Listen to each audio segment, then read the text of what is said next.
Assalamualaikum warahmatullahi wabarakatuh. Perkenalkan, saya Muhammad Ibnu Mukarrabin, Sarjana Hukum, Sarjana Pendidikan. Saya adalah guru PPKN atau Pendidikan Pancasila di SMP Negeri 2 Sukodono, Sidoarjo, sekaligus mahasiswa PPG dalam jabatan Kemendikbudristek tahun 2022 Angkatan 1 PPKN di LPTK Universitas Muhammadiyah Malang. Pada hari ini, Rabu, tanggal 5 Oktober 2022, saya akan melaksanakan ujian kinerja atau UKIN dengan sistem tatap muka di sekolah saya, yaitu SMP Negeri 2 Sukodono, Sidoarjo. Berikut ini ujian kinerja saya. Selamat menyaksikan. Oke anak-anak, kita pelajaran PPKN hari ini. Assalamualaikum warahmatullahi wabarakatuh. Waalaikumsalam warahmatullahi wabarakatuh. Oke, sebelum kita mulai belajar hari ini, mari kita berdoa. Mudah-mudahan apa yang akan kita pelajari hari ini dapat bermanfaat untuk kita semua, bagi orang kita, bagi masyarakat di sekitar kita, bagi sekolah kita, dan juga bagi masa depan kita. Dan mudah-mudahan kita semua selalu diampuni dosanya, dijadikan anak-anak yang soleh-soleha, yang selalu berbakti pada orang tua, pada bapak ibu guru, berguna bagi masyarakat, berguna bagi manusia dan bangsa. Mudah-mudahan kita semua selalu diberi kesehatan dan keselamatan, diberi kemudahan dalam hidup, diberi kemudahan dalam ibadah, diberi solusi jika ada masalah, diberi rezeki banyak, diberi tambah rezeki banyak, diberi sumber rezeki banyak, diberi tambah sumber rezeki banyak. Mudah-mudahan orang tua kita selalu diampuni dosanya, dijadikan orang tua yang soleh-soleha, yang selalu dapat membimbing kita ke arah yang lebih baik. Mudah-mudahan orang tua kita selalu diberi kesehatan dan keselamatan, diberi kemudahan dalam hidup, diberi kemudahan dalam beribadah, diberi solusi jika ada masalah, diberi rezeki banyak, diberi tambah rezeki banyak, diberi sumber rezeki banyak, diberi tambah sumber rezeki banyak. Mudah-mudahan seluruh siswa-siswi SMP Negeri 2 Sukodono, Bapak Ibu guru dan seluruh pegawai-pegawainya diampuni dosanya, dijadikan orang-orang yang soleh-soleha, yang selalu berjiwa-jiwa Pancasila berkata Al-Quran. Tihadil hajati wa hajatina wa hajatikum biridha'illahi ta'ala wa bisyafaati Rasulillah sallallahu alaihi wasallam. Sayyidul lillahi lahumul Fatihah. Doa selesai. Oke anak-anak, kita hari ini ketemu dalam pelajaran norma dan undang-undang dasar negara Republik Indonesia tahun 1945. Sebelum Pak Ibnu menindaklanjuti dalam materi ini, Pak Ibnu ingin menanyakan dulu, gimana kabarnya hari ini? Baik. Untuk hari ini yang melaksanakan sholat subuh jamaah ngajung? Satu. Ya, terus? Ya, oh 2. Ada lagi? Yang lain? Kenapa? Di rumah. Yang tadi pagi waktu berangkat pamitan sama orang tua terus cium tangan kan tuh? Alhamdulillah semuanya. Tadi yang berangkat sekolah sudah baca niat sekolah kan tuh? 1. Oke, anak-anak, Pak Ibnu ingin ngecek kehadiran dulu untuk hari ini. Pak Ibnu bisa dibantu. Kira-kira siapa yang hari ini gak masuk? Iren. Terus? Dela. Anissa. Siapa? Anissa. Aisila. Revanu. Oleg. Ini kenapa semua ini? Ada yang Sakit. Yang izin cuma Oleg. Oh, yang izin Oleg. Yang lain? Sakit. Oke, terima kasih karena sudah dibantu untuk absensi. Kira-kira ada yang bisa bantu Pak Ibnu untuk hari ini? Kira-kira moto yang bisa kita gunakan atau kalimat motivasi, kira-kira siapa yang bisa membantu Pak Ibnu? Ayo. Saya Pak. Ya, apa? Silakan. Di dunia ini penuh dengan orang baik. Jika kamu tidak menemukannya, jadilah salah satunya.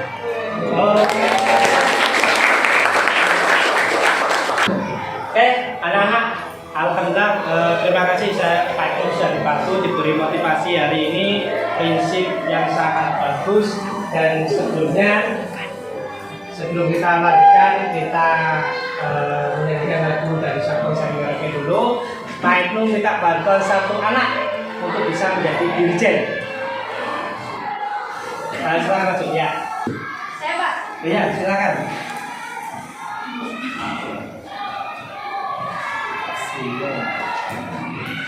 Kita menyanyi, malah kita berdiri dulu.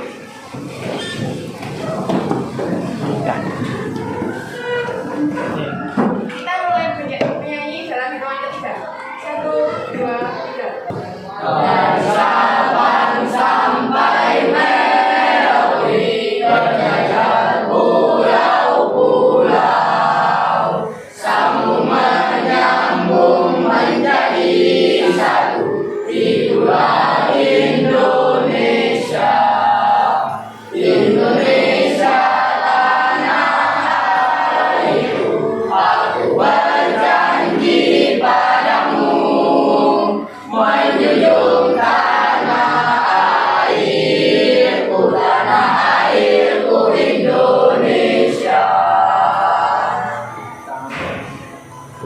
Selesai, silakan duduk.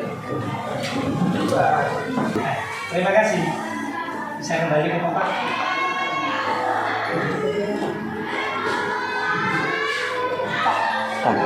Oke, Pak Eko lanjutkan. Yaitu sebelum Pak Eko jelaskan semuanya, Pak Eko akan menjelaskan tujuan pembelajaran hari ini. Kita akan belajar tentang peserta didik mampu menganalisa norma yang berlaku serta menyelaraskan hak dan kewajibannya dalam kehidupan bermasyarakat, berbangsa, bernegara di tengah masyarakat global. Indikator pencapaian tujuan pembelajaran yaitu peserta didik mampu menyelaraskan hak dan kewajiban pada norma di masyarakat dan negara. Ini yang akan kita pelajari di hari ini, yaitu tujuannya untuk ini dan indikator pencapaian ada ini. Ya. Untuk pembelajaran ini, nanti yang kita nilai adalah pertama nilai sikap, yaitu ada diskusi dan presentasi, terus nilai pengetahuan, ya, ada post test dan penugasan, terus nilai keterampilan, yaitu laporan hasil diskusi, ya, untuk penilaian yang akan kita lakukan di dalam pembelajaran ini. Nah, sebelum Pak Ibnu menjelaskan lebih panjang, di sini Pak Ibnu akan sampaikan tentang peta konsep materi kita. Jadi yang pertama adalah norma dan Undang-Undang Dasar Negara Republik Indonesia tahun 1945. Di sini dibagi menjadi 5 materi. Apa? Yaitu norma masyarakat, hak dan kewajiban pada norma, Undang-Undang Dasar sebagai dasar hukum tertulis, perumusan dan pengesahan Undang-Undang Dasar Negara Republik Indonesia tahun 1945, amandemen Undang-Undang Dasar Negara Republik Indonesia tahun 1945. Pengertian norma. Di sini Pak Ibnu akan mengulas sedikit tentang materi norma, yaitu norma merupakan aturan untuk menata kehidupan manusia di dalam masyarakat. Ini adalah pengertian norma. Jadi norma itu adalah sebuah aturan, ya, yang ada di dalam masyarakat. Baik norma itu secara tertulis maupun norma itu secara tidak tertulis. Tapi kalau dalam masyarakat biasanya norma-norma yang tidak tertulis di sini lebih ke budaya. Contoh, norma di wilayah kita adalah kalau perempuan itu memakai jilbab. Ini tidak tertulis. Tapi kalau ada anak yang nggak pakai jilbab di masyarakat itu kelihatan agak aneh. Ya, itu anak-anak yang nggak pakai jilbab juga merasanya dirinya itu ada yang kurang. Kenapa? Itu sudah bagian dari budaya. Itu norma. Jadi norma yang tidak tertulis di masyarakat. Pentingnya norma, yaitu norma dibuat dengan tujuan untuk menciptakan ketertiban. Jadi norma itu dibuat untuk menciptakan ketertiban dalam kehidupan bermasyarakat. Menurut ahli ilmu sosial Suryono Sukanto membuat pembuatan norma adalah agar hubungan di dalam suatu masyarakat dapat berjalan seperti yang diharapkan. Jadi norma itu dibuat supaya terjadi sebuah ketertiban. Karena kalau nggak ada norma, nggak ada aturan, semuanya bebas sebebas-bebasnya, maka akhirnya yang terjadi adalah hukum rimba. Ya, yang ada di lutan. Siapa yang kuat dia yang menang. Jenis-jenis norma yaitu ada beberapa, yaitu ada 4. Yang pertama ada norma agama. Norma agama adalah norma yang bersumber pada kitab suci. Jika kita melanggar maka sanksinya adalah mendapat dosa. Jadi di sini ada norma agama itu berhubungan dengan kepercayaan ya. Jadi memang sumbernya adalah kitab sucinya masing-masing. Kalau di Indonesia itu agama kita ada 6, yaitu agama Islam, Protestan, Katolik, Buddha, Hindu, dan Konghucu. Jadi mereka punya kitab sucinya masing-masing.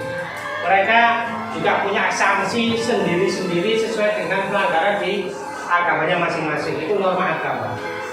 Kalau norma susila adalah bersumber pada hati nurani. Jika melanggar maka akan mendapatkan sanksi berupa rasa penyesalan, merasa bersalah, bahkan hingga menimbulkan kegelisahan. Biasanya di sini memang hubungannya dengan hati. Kalau hati kita itu melakukan suatu kesalahan apa, itu hati kita akan tenang. Kecuali kalau sudah terbiasa ya, disebut dengan ahli. Ya, ahli melanggar, ahli melakukan kesalahan. Jadi sudah nggak ada rasa bersalah sama sekali. Tapi di sini biasanya orang-orang yang seperti itu hatinya udah keras. Ya, itu norma susila. Ada norma sosial atau norma kesopanan. Nah, yang bersumber pada tata krama masyarakat, jika melanggar maka akan mendapatkan sanksi berupa cemooh, pengucilan, celaan dari masyarakat. Jadi di sini adalah normanya norma masyarakat, hubungan dengan tata krama, budaya lagi. Jadi setiap daerah beda. Ada setiap daerah itu kalau memang kita bertemu dengan orang yang lebih tua, ya kita ngomong permisi, minimal permisi. Kalau orang Jawa ngomongnya nyuwun sewu. Nyuwun sewu Pak. Keempat adalah norma hukum, bersumber pada aturan negara. Jika melanggar maka akan mendapatkan sanksi berupa hukuman penjara dan denda. Di sini norma hukum itu adalah ada pidana, ada perdata. Apa bedanya Pak? Kalau pidana itu adalah tindak kriminal, sanksinya penjara. Kalau perdata itu selain tidak kriminal, sanksinya nanti bisa didenda, juga bisa kurung. Kalau perdata malah 2, bisa denda, bisa kurungan. Tapi kalau kriminal itu nanti penjara. Ya, jadi kita harus tahu kalau udah ngomong penjara, kalian harus tahu apa ada 2 tempat, ya. Ini mirip, tapi kita harus tahu bedanya. Apa? Satu namanya rutan, satu namanya LP. Ada yang tahu rutan dan LP perbedaannya? Rutan itu adalah kepanjangan dari rumah tahanan. Rumah tahanan itu pada di mana? Di kantor polisi. Digunakan untuk siapa? Digunakan oleh orang-orang yang belum didakwa. Jadi belum didakwa bersalah. Kalau LP itu adalah orang yang sudah didakwa atau mengalami yang namanya sidang. LP itu adalah lembaga pemasyarakatan. Nah, ini contoh ya. Contoh satu norma agama, yaitu contohnya adalah menjalankan ibadah sesuai dengan agama masing-masing, membaca Al-Quran, menghormati orang yang sedang melakukan ibadah. Di sini adalah norma agama. Hanya jangan sampai kita mengganggu orang yang sudah yang lagi beribadah. Itu namanya tidak menghormati. Kalau norma sosial, itu contohnya adalah mengucapkan kata permisi jika lewat di depan orang yang lebih tua. Seperti yang Pak Ibu sampaikan tadi. Senyum, sapa, salam kepada orang. Kak bercucu ketemu orang, jadi harus senyum. Senyum adalah ibadah. Ya. Terus orang yang senyum itu biasanya lebih awet muda 40 tahun. Ya. Jadi ya orang yang muda senyum, tidak bercucu ya. Itu norma sosial. kasihan kalau kita mudah mencucu orang yang nggak tahu, orang lain yang nggak tahu tentang masalah kita, tapi akhirnya kena dampak. Ini loh, karena mencucunya kita. Norma susila yaitu melakukan meludah di depan orang. Nah, itu namanya kesusilaan. Apa namanya? Pelanggaran ya, tidak meludah di depan orang, tidak mencontek saat ujian. Nah, itu. Norma hukum memakai helm saat berkendara sepeda motor, punya SIM, tidak bertengkar dengan sesama. Ini adalah contoh-contoh norma. Ada norma apa tadi? Norma A, agama, norma susila, norma kesopanan, dan norma hukum. Oke, contoh-contoh pelanggaran norma ini. Pelanggaran norma hukum. Sudah pakai seragam, ini jelas anak sekolah belum punya SIM ini. Goncengan 3, nggak pakai helm lagi, berkendara di jalan besar. Jelas ini pelanggaran banyak ini. Pelanggaran norma agama apa ini? Minum. 1, minum pakai tangan kiri. Yang kedua, minum minuman keras. Ya, S1 ya. Pelanggaran norma susila, meludah di tempat umum. Nah, itu pelanggaran, ini namanya contoh-contoh pelanggaran. Jadi kalau kita jangan suka meludah di tempat umum. Kalau memang kita mau meludah, berhenti dulu, cari tempat yang benar. Ya, pelanggaran norma kesopanan. Nah, di sini ada orang hamil, ibu-ibu, ada orang cacat, orang tua yang berdiri. Lah dia kok enaknya duduk. Lebih mudah lagi, dengan asiknya lagi. Ini namanya gak sopan. Gak sopan banget. Ya, jangan jujur. Ini pelanggaran. Oke, tugas. Tugasnya adalah kelompok A, kelompok B, kelompok C, dan kelompok D. Oke, Pak Ibnu di sini mau nawari dulu. Oke, anak-anak, tugas yaitu di sini ada 4 kelompok. Kita akan bentuk 4 kelompok. Ya, di sini kalau meja kelompoknya ada 6. Meja kelompoknya ada 6. Pak Ibnu pinawari dulu. Ini kelompok kira-kira dirubah apa tetap? Dirubah apa tetap? Tetap. Kalau tetap, di sini kan ada 6. Berarti ada 2 kelompok yang harus di apa namanya? Dibubarkan terus bergabung dengan kelompok yang lain. Kira-kira kelompok mana yang bersedia? Kelompok mana yang bersedia? Oh, sana, terus sana. Oke, silakan. Kalian pilih kelompok yang kalian sukai. Mau pilih mana? Bukunya di bawah, bukunya saja. Iya. Silakan kalian pindah kelompok yang kalian sukai.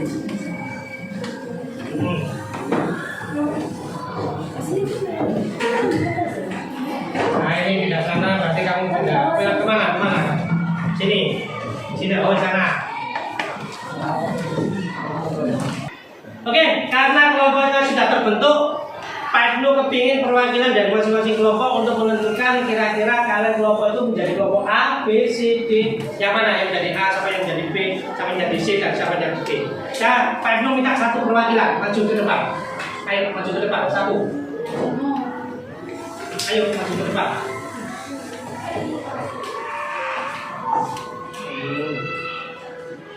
Oke.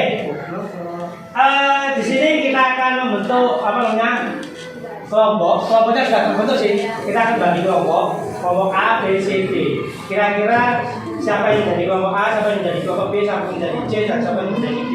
Ini kalian mau pakai sistem apa? Sweet, boom, atau apa? Musyawarah. Musyawarah. Kenapa kok musyawarah? Karena kita mau mencerminkan penerapan silakan Pancasila. Oh, penerapan Pancasila silakan. Ya udah silakan. Minta waktu berapa lama? Berapa lama untuk musyawarah? Berapa? Detik. Oh ya, wait, terserah. Ayo silakan. Tunggu.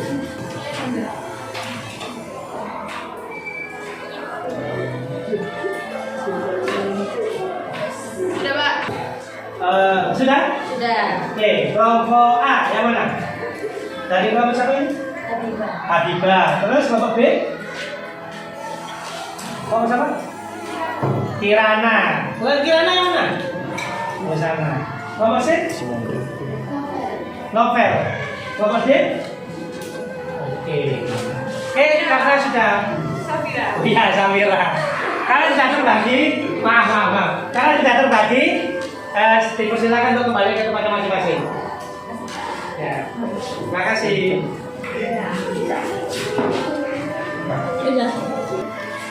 Oke, anak-anak.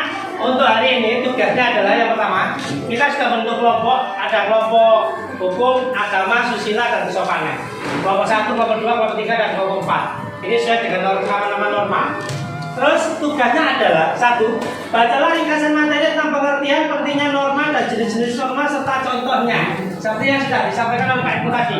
Bacalah teks salah satu pelanggaran norma di masyarakat. Analisislah sebab terjadinya pelanggaran norma yang ada di masyarakat. Diskusikan bersama kelompok kalian. Buatlah laporan digital dalam bentuk poster. Presentasikan hasil diskusi dengan kunjungan karya. Maksudnya gini.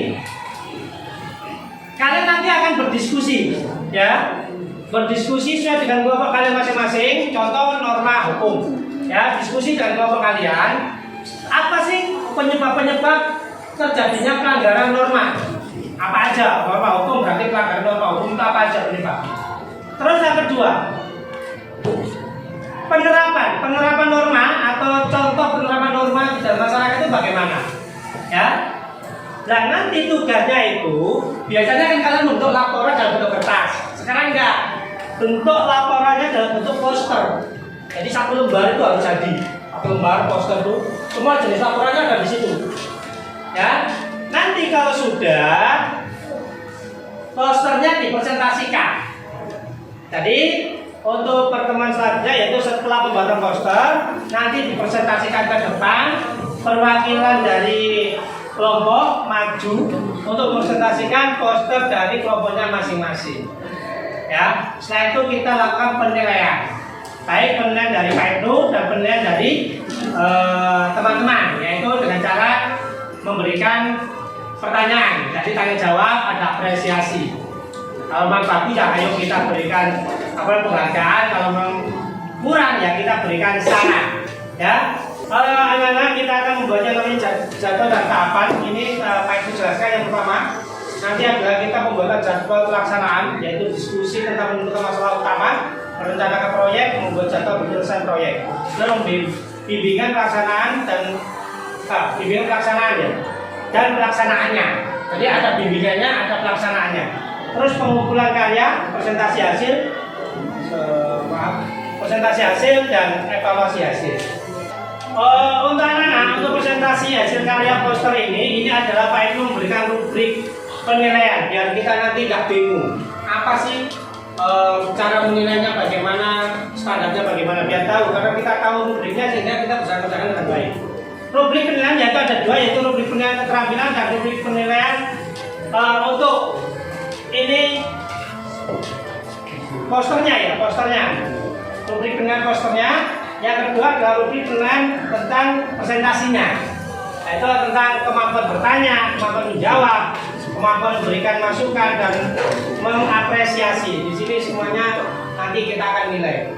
Kalau nilainya 1 itu berarti kalau bertanya ya kemampuan bertanya, tidak pernah bertanya. Kalau 2 itu kadang-kadang tanya, kadang enggak. Kalau 3 itu sering bertanya, dan kalau 4 itu selalu bertanya. Ya, oke. Ini adalah rubrik penilaiannya. Kira-kira ini butuh berapa menit untuk bisa berdiskusi? 15 menit cukup? Oh, sama buat posternya ya, laporannya? 15 menit. Cukup? Cukup? Oke, kalau cukup, Pak Ibnu kasih waktu 15 menit untuk mengerjakan diskusinya sama laporannya dalam bentuk poster, ya. Bisa dimulai dari sekarang. Silakan dikerjakan.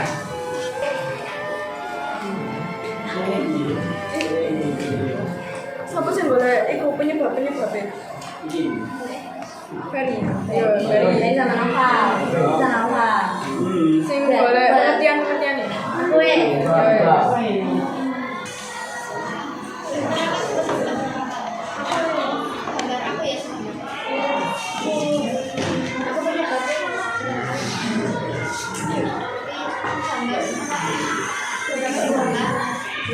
Ipa, aku bagian golek gambar ya. Kamu bikin apa? Kamu lihat dari hilang. Kamu penerapan ya, Bu? Jadi aku gambar, video penerapan. Kamu punya bab, tapi Gambarin. ya.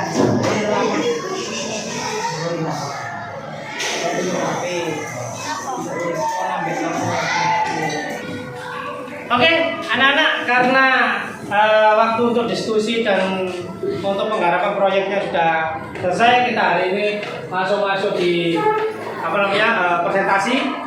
Untuk presentasi kita pakai urut kelompok A, B, C, D, apa yang bersedia? Urut. Oke, kalau urut berarti kita sambut, yaitu kelompok A. Silakan kelompok A untuk maju mempresentasikan hasil karyanya. Kita beri tepuk tangan dulu.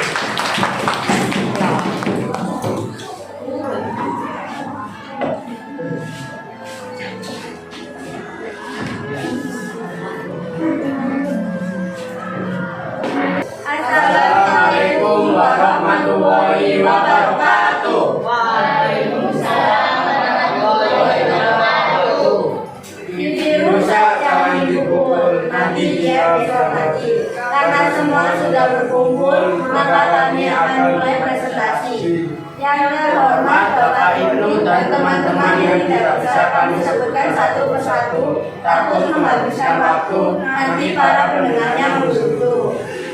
Perkenalkan, Perkenalkan, nama saya Amanda Nugari Widiawsari, absen 4. Perkenalkan, nama saya Nabila Farida Silati, absen 14. perkenalkan nama saya Muhammad Farid Binasiro, absen 29. Perkenalkan, nama saya Muhammad Irfan dari absen 26. Nama saya Muhammad Imada, absen 31. Norma hukum, pengertian. Norma hukum adalah aturan yang dibuat secara resmi oleh penguasa negara. Contoh penerapan sehari-hari. 1. Membayar pajak. 2. Patuh terhadap peraturan lalu lintas. 3. Tidak mencuri. 4. Tidak membela orang yang salah. 5. Mematuhi peraturan sesuai undang-undang tersebut. Faktor-faktor penyebab pelanggaran norma hukum. 1. Kurangnya pengetahuan tentang norma. 2. Rendahnya kualitas pendidikan. 3. Desakan faktor ekonomi. 4. Rendahnya kesadaran hukum masyarakat. 5. Merasa selalu benar. 6. Tidak setuju terhadap hukum yang telah ditentukan.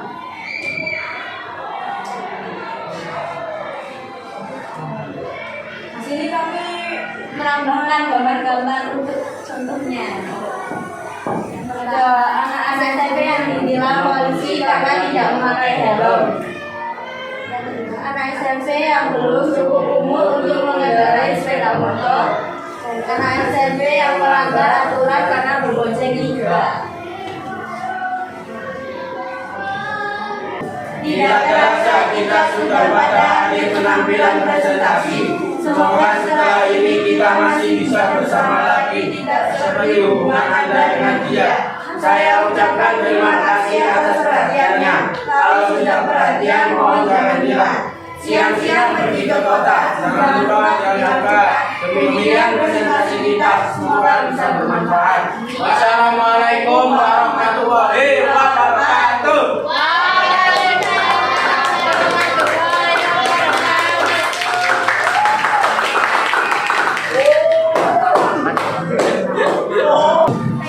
Oh ya, silakan. Kenapa nama hukum harus diaplikasikan ke dalam masyarakat? Terima kasih atas pertanyaannya. Karena jika kita tidak menerapkan norma hukum dalam kehidupan sehari-hari, maka akan terjadi kekacauan. Terima kasih. Ini kita sudah menyaksikan presentasi dari kelompok A tentang norma hukum, yaitu faktor-faktor penyebab pelanggaran norma hukum, tentang contoh-contoh penerapan norma hukum dalam sehari-hari, dan termasuk tadi sudah ditambah tentang penerapan norma hukum. Kita beri kelas dulu. Terima kasih, bisa kembali.